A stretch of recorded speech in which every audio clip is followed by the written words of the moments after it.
ये जवाब तो ना ऑनरेबल मुख्यमंत्री जी खुद दे सकते हैं, ना मैं दे सकता हूँ। इसका जवाब जनता देगी। जो गांव में हमारा जो तिपरासा है वो जवाब देगा। अनाउंसमेंट करने के लिए उनका पॉलिटिकल पार्टी है, उनको जो पॉलिटिकली बोलना है वो बोलेंगे, क्योंकि उनका भी तो एक पार्टी है। लेकिन अंत में जवाब तो पब्लिक देगा, और मैं अपने लोगों के ऊपर पूरा विश्वास करता हूँ।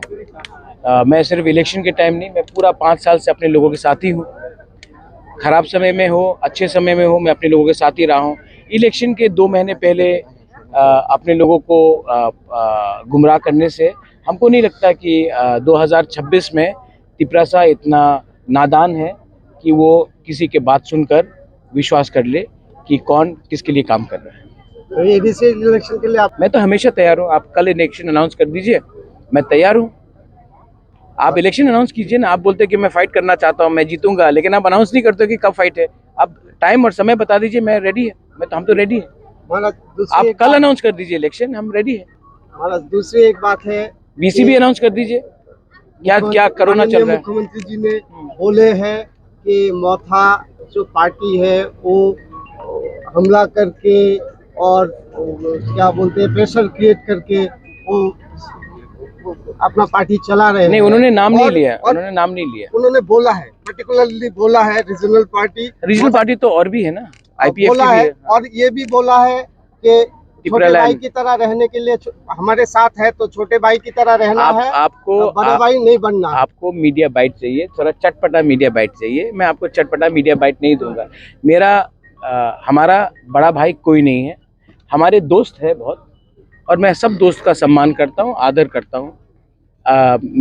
मेरा बहुत अच्छा रिलेशनशिप है दिल्ली में गृह मंत्री जी अमित शाह जी के साथ।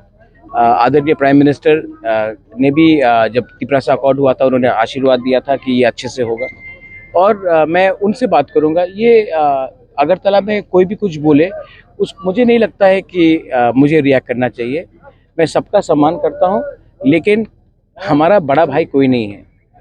मेरा बड़ा बहन है, लेकिन बड़ा भाई कोई नहीं है। महाराज दूसरी एक बात है, और पॉलिटिक्स में कोई किसी का बड़ा भाई नहीं होता है।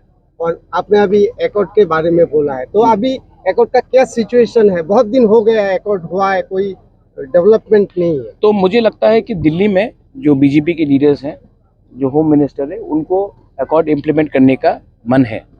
लेकिन स्टेट में कुछ लोग हैं जो नहीं चाहते हैं कि तिपरासा को अधिकार मिले, क्योंकि जिस दिन तिपरासा, सच में बोलूं, ये तिपरा मौथा का फाइट नहीं है, ये हमारा पूरा कम्युनिटी का फाइट है। जिस दिन हमारे कम्युनिटी को अधिकार मिल जाएगा, हमको कोई दबा नहीं सकता। कोई भी पार्टी में हो, कोई दबा नहीं सकता।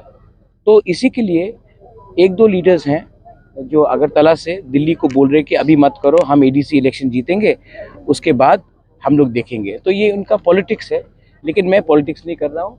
मैं चाहता हूँ कि जब अधिकार आए तो जो तिपरासा बीजेपी में भी है, उनके बच्चे को भी अधिकार मिले, जो सीपीएम में है उनके बच्चे को भी अधिकार मिले, जो कांग्रेस में है उनके बच्चे को भी अधिकार मिले। क्योंकि अंत में मैं राजनीति भी क्यों आया हूँ, अपने कम्युनिटी को उनका हक देने के लिए। और हक सिर्फ एक पार्टी का नहीं होता है, हक पूरा कम्युनिटी का होता है। तो आपने नोटिस किया होगा कि 1983 में जब एडीसी का डिमांड चल रहा था, श्यामा चरण त्रिपुरा, द्राव कुमार रियांग, रति मोहन जमतिया, नागेंद्र जमतिया, उस समय इंदिरा गांधी एडीसी देने के लिए तैयार हो गई थी।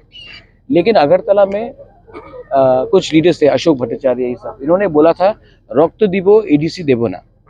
उस समय इंदिरा गांधी ने अगरतला के लीडर्स को, लाइक अशोक भट्टाचार्य को, ओवररूल करके उन्होंने एडीसी हमको दिया। आज भी अमित शाह प्राइम मिनिस्टर हमें अधिकार देने के लिए सोच रहे हैं। अगरतला में वैसे ही कुछ लीडर जो पहले थे दूसरे पार्टी से आज बीजेपी में हो सकते हैं, कांग्रेस में हो सकते हैं, सीपीएम में हो सकते हैं, उनको लगता है कि अगर तिपरासा को अधिकार मिलेगा तो उनका क्या होगा। मैं सिर्फ उनको यही बात बोलना चाहता हूँ, हम कोई भी कम्युनिटी के विरुद्ध नहीं है, कोई भी पार्टी के विरुद्ध नहीं है। हम सिर्फ चाहते हैं कि हमारा जो गरीब तिपरासा, जो यहाँ के हानि भूसा है, संत सॉइल है, स्थानीय लोग हैं, उनका भविष्य अच्छा हो जाए। और अगर वो हो जाएगा तो विवाद ही खत्म हो जाएगा। लेकिन आप अगर एक कम्युनिटी को नीचे रखकर, दबाकर राजनीति करोगे, कभी ना कभी तो ये कम्युनिटी जवाब देगा। और हमको लगता है कि समय आ गया है, मैं भी समझ गया हूँ बहुत चीज़, समय आ गया है कि ये पॉलिटिक्स नहीं, ये हमारा भविष्य के बारे है, हमारे बच्चे का भविष्य के बारे है। और अगर हम लोग एक हो जाएंगे तो हमें कोई रोक नहीं सकता। अपील नहीं, हिंदुस्तान में सबको अपना धर्म, मैं हिंदू हूँ, मेरे मुसलमान दोस्त हैं, मेरे क्रिश्चियन दोस्त हैं, मेरे बुद्धिस्ट दोस्त हैं। हिंदुस्तान में अधिकार है, कानूनी अधिकार है सबको अपना पूजा पाठ करना, प्रेयर करना, नमाज पढ़ना, प्रार्थना करना। अगर कोई धर्म के नाम में ये सब बात करेगा तो असली मुद्दा में कोई बात नहीं कर रहा है। जैसे कि हम अपना अधिकार के बारे में बात कर रहे हैं, कोई मंदिर के बारे में बात कर रहा है, कोई मस्जिद के बारे, कोई गिरजा के बारे। मुझे लगता है कि अगर हम लोग, जो कॉमन आम जनता है त्रिपुरा का, अगर हम लोग ये झूठ को समझ ले तो असली बात पे हम बात करेंगे, जो है बेरोजगारी, जो है हमारा स्कूल का हालत, हमारा हॉस्पिटल का हालत, हमारे यूथ को नौकरी नहीं मिल रहा है, और वो सब में हमारा रास्ते 1 साल के बाद कॉन्ट्रैक्ट मिलता है, 1 साल के बाद रास्ता बिगड़ जाता है, तो कॉन्ट्रैक्टर कितना कट खा रहा है, ये सब में हमको बात करना चाहिए। लेकिन क्योंकि वो बात में हम करना नहीं चाहते ये लोग, इसके लिए लोग धर्म का पॉलिटिक्स करते हैं। मुझे लगता है कि हिंदुस्तान में शांति रहना चाहिए और वायलेंस नहीं होना चाहिए। मस्जिद हो, मंदिर हो, चर्च हो, बुद्ध मंदिर हो, और जो लोग ईश्वर के ऊपर विश्वास भी नहीं करते, जो एथियस्ट है, उनका भी सम्मान होना चाहिए, क्योंकि ये देश हम सबका है, किसी एक धर्म या किसी एक भाषा या किसी एक लोगों का नहीं है।